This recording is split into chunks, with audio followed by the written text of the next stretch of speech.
Hi guys, welcome back to my channel. నేను ఒక phone తీసుకున్నానండి. అదే ఇది లాట్ స్టోర్లో తీసుకున్నాను బోడుప్పల్లో. సో ఆ ఫోన్ ఎలా ఉందో నేను మీకు చూపిస్తాను.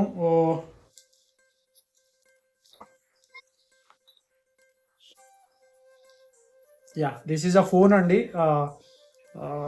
Yeah, and silver colour. ఇది ఫస్ట్ గ్రీన్ అని అనుకున్నా, తర్వాత నేను సిల్వర్ కలర్ తీసుకున్నా.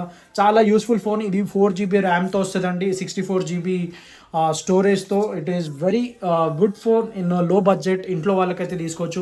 ఒక ఫోన్ కేస్ వస్తుంది, దాంతో బై డిఫాల్ట్గా ఒక cable and also one power adapter, SIM ejector pin. So ఇది వస్తుంది ఈ బాక్స్లో, కంప్లీట్ బాక్స్లో ఇది వస్తుంది. దీని ఇన్స్ట్రక్షన్స్ అవన్నీ ఉంటాయి దీంట్లో. ఇది చాలా యూస్ఫుల్. లో బడ్జెట్లో అంటే మనకు 10,000లో, నాకు 12,000 ఉండే ఆఫర్లో 10,000కి వచ్చింది. ఇంట్లో వాళ్ళకి లో బడ్జెట్ అంటే ఇది చాలా యూస్ఫుల్ ఉంటుంది. థ్యాంక్ యూ అండి, thank you so much for watching my video.